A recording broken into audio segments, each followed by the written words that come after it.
La race d'un chien, ça raconte une histoire. Et cette histoire va bien au-delà de sa simple apparence. L'histoire la plus importante, en fait, elle est écrite dans ses gènes. C'est un héritage qui va dicter son caractère, bien sûr, mais aussi, et c'est vraiment le point crucial, sa santé. Alors on va plonger ensemble dans ce code génétique pour voir un peu ce qu'il a à nous dire.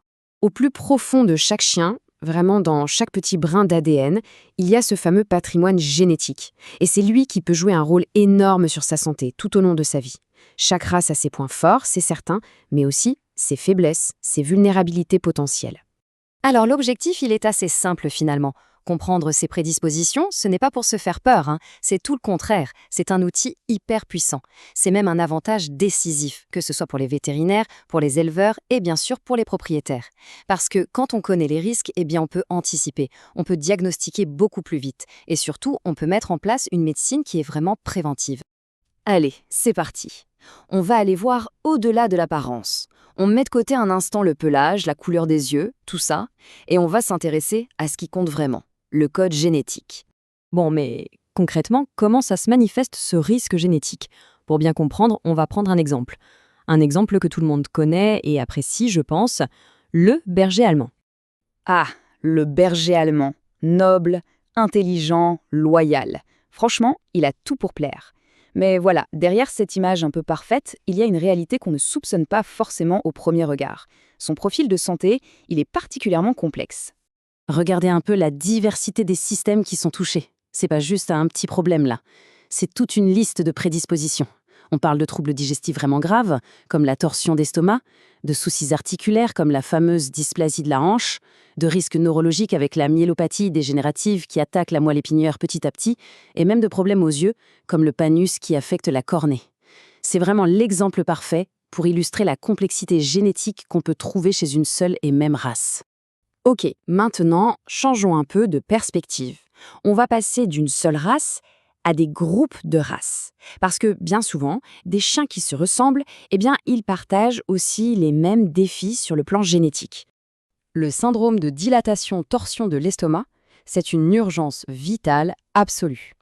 Et ce n'est pas du tout un hasard si ça touche principalement les races géantes, celles qui ont un poitrail très profond, comme le dog allemand.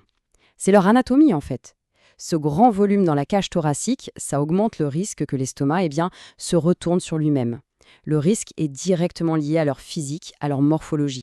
Là, on a un autre type de risque partagé, mais il est un peu plus subtil.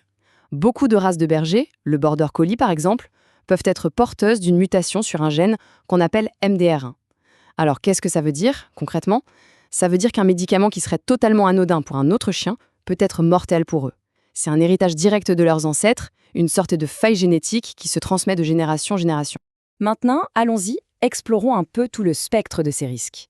La diversité des soucis héréditaires est immense. En fait, elle est aussi vaste que la diversité des races elles-mêmes. Et ça peut toucher absolument tous les systèmes du corps. Prenons le cerveau, par exemple. On a des maladies inflammatoires très graves, les encéphalites nécrosantes. Eh bien, elle ne fera pas au hasard, loin de là. Elles vont cibler de manière très très spécifique certaines races de petite taille. Le carlin, par exemple, ou le Yorkshire, ils sont particulièrement vulnérables. Et ce qui est fou, c'est que chacun est touché par une forme bien distincte de cette maladie. Il y a même des maladies qui sont tellement spécifiques qu'elles deviennent une sorte de signature génétique pour une race. Le sinus dermoïde, par exemple, c'est quasiment indissociable du rhodésien Ridgeback. Pareil pour la parakératose nasale chez le labrador. Ce sont des marqueurs quasi exclusifs, un peu comme une empreinte digitale, mais génétique. Et parfois, les liens sont beaucoup moins évidents. Prenons la maladie d'Addison, c'est un trouble hormonal. Bon, quel est le point commun entre un dog allemand, un caniche standard et un chien d'eau portugais? À première vue, pas grand-chose, on est d'accord. Et pourtant, ces trois races y sont particulièrement prédisposées, comme quoi la génétique, ça tisse parfois des liens complètement invisibles. 20. Juste ce chiffre, il est saisissant. 20, c'est le risque multiplié pour un Scottish Terrier de développer un cancer de la vessie comparé à n'importe quel autre chien. Pas 2 fois plus de risque, pas 3 fois, 20 fois. C'est juste énorme. Allez, on aborde maintenant une anomalie un peu complexe, le shunt portosystémique. Pour que ce soit simple, imaginez une déviation sur une autoroute, d'accord? Eh bien là, c'est pareil, un vaisseau sanguin anormal va court-circuiter le foie. Et le foie, c'est la station d'épuration du corps.